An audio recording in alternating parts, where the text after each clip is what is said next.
E aí galera do Me Salva, então nessa aula a gente vai estar falando sobre paridade de funções, que é um assunto muito importante para quando a gente estiver falando sobre séries de Fourier, certo? Então do que se trata a paridade de funções? Paridade de funções se trata de a gente classificar ou dividir algumas funções como elas sendo do tipo par ou do tipo ímpar, certo? Então nada melhor para entender isso do que um exemplo. Então vamos começar entendendo o que são funções pares, ok? Funções pares, aqui eu botei um exemplo clássico de uma função par, que é o cosseno x, certo? E por que ela é uma função par? Então, digamos que a gente pega um ponto genérico aqui da função, digamos um ponto x0 aqui, e um ponto simétrico a ele, ou seja, um ponto menos x0, certo? Se eu for ver a imagem desse ponto x0, ou seja, o valor em y de x0, e o valor em y de menos x0, certo? A gente nota que eles estão exatamente no mesmo lugar, ou seja, eles têm o mesmo valor de imagem, certo? E isso é o que classifica uma função como sendo par, ou seja, pontos simétricos têm a mesma imagem. De uma forma mais matemática, a gente pode escrever que toda função par é a função que o f de x é igual ao f de menos x, certo? Então, tendo isso em vista, a gente pode pensar o que aconteceria, por exemplo, se a gente integrasse uma função par de menos x0 a x0.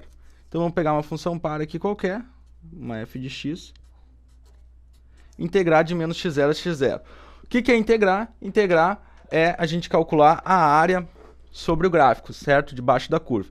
Então, se a gente calcular, por exemplo, a área aqui de menos x0 a 0, a gente está tendo essa área aqui, certo? E de 0 a x0, a gente está tendo essa área aqui. A gente pode dizer que essa área ali do lado esquerdo é uma área A, certo? E essa área aqui do lado direito é uma outra área A. Então, o que acontece? Quando eu somar essas duas áreas, ou seja, fizer essa integral de menos x0 a x0, o que eu estou fazendo, na verdade, é fazer duas vezes essa área aqui, que seria a área de 0 a x0, certo? Ou seja, integrar entre intervalos simétricos uma função que seja par é o mesmo que fazer duas vezes a integral de 0 a x0 de f de x dx, certo? E isso é importante porque facilita muito, depois em séries de Fourier, as integrais que a gente vai estar fazendo, certo? Então, esse aqui era o resultado que a gente queria chegar para as funções pares, certo? Então, agora vamos falar sobre as funções ímpares e, novamente, vamos ver um exemplo de uma função ímpar, certo? Vou ajeitar aqui. Ok? Então, aqui, novamente, vamos ver o que são funções ímpares com exemplo. Uma função ímpar clássica, viu que deu estrago aqui, é o seno de x, ok? Então vamos entender por que o seno de x é uma função ímpar. Se eu pegar, vamos fazer a mesma coisa que a gente tinha feito antes. Se eu pegar um ponto genérico aqui, x0, ok? Vamos ir até a curva e ver qual é o valor de imagem de x0. E um ponto simétrico a x0, que seria um menos x0. A gente vem aqui e vê o valor de imagem, ou seja, o valor no eixo y. Claro que aqui não fica tão claro isso, mas esses dois tamanhos aqui ficou meio errado, mas esse tamanho aqui de cima, esse tamanho aqui de baixo, eram teoricamente para ser iguais. Aqui não parece muito, mas eles são iguais, certo? Então isso classifica uma função ímpar, ou seja, se eu pego pontos simétricos de uma função ímpar, um g de x é igual a menos o g de menos x, porque a única coisa que está mudando aqui realmente é um sinal, certo? Então, esse aqui seria vamos pegar um g de x0 e aqui o g de menos x0. O g de menos x0, a única diferença do g de x0 é o sinal de menos. Então, a gente bota o sinal de menos para dizer que esses dois valores são iguais, certo? Então, vamos fazer a mesma coisa que a gente fez com as funções pares. Vamos ver o que acontece se eu integro entre pontos simétricos uma função ímpar, certo? Ou seja, de menos x0 a x0. Novamente, a gente sabe que a integral é a área da função, ok?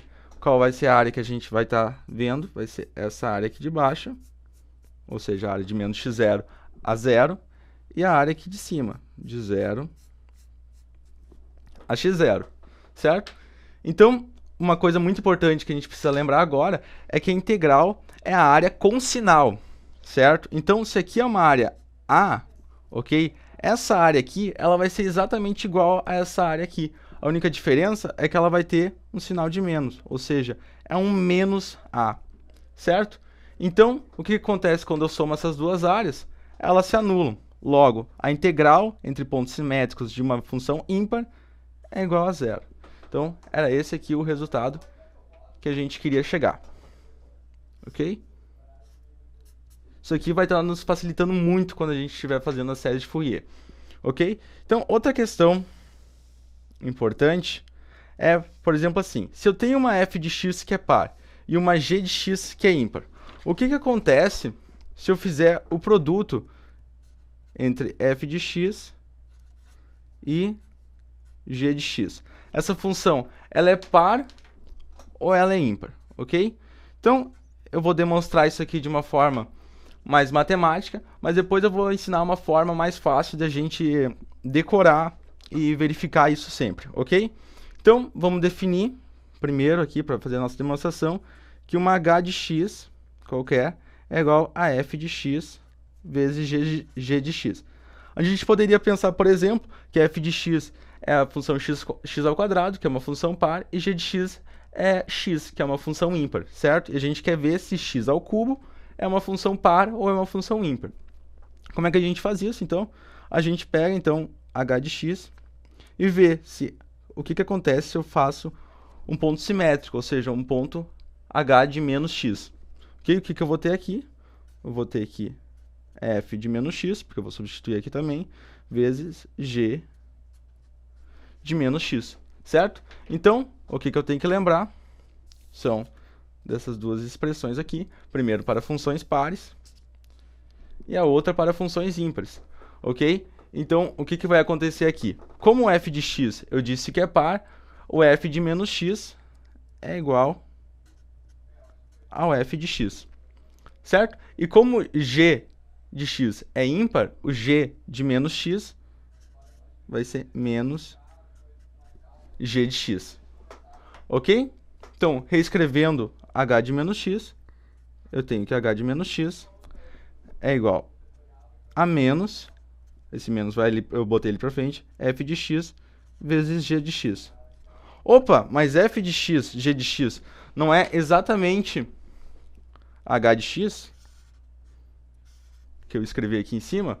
Então, eu posso substituir isso. Ou seja, h de menos x é igual a menos h de x. E quem é que satisfaz? Quem é que está satisfazendo isso aqui?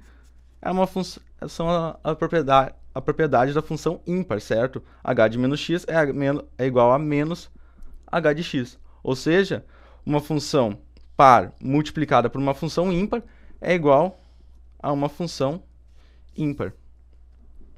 Ok? Então, vamos ver para os nossos outros casos. Claro que não tem só o caso de eu multiplicar par com ímpar. Então, o que a gente vai fazer aqui? Qual é a forma?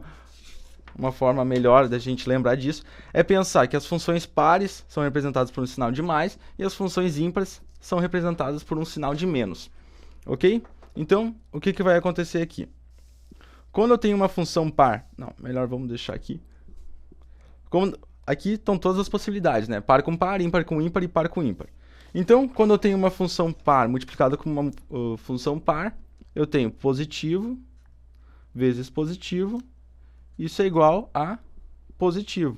Logo, como está dando positivo, essa função é par.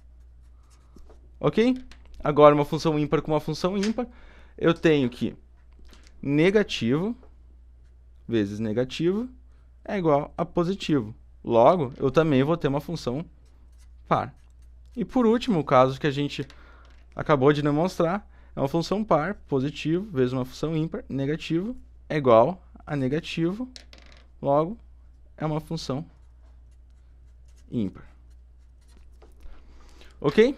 Então, nessa aula, a gente viu paridade de função, a gente viu as propriedades das paridades de função, a gente viu o que acontece quando a gente multiplica duas funções, uma sendo par, uma sendo ímpar, ou duas sendo pares, e assim por diante, para ver que tipo de função gera. E na próxima aula, então, a gente está entrando com séries de Fourier, certo? Então era isso para essa aula, galera. Até mais, falou!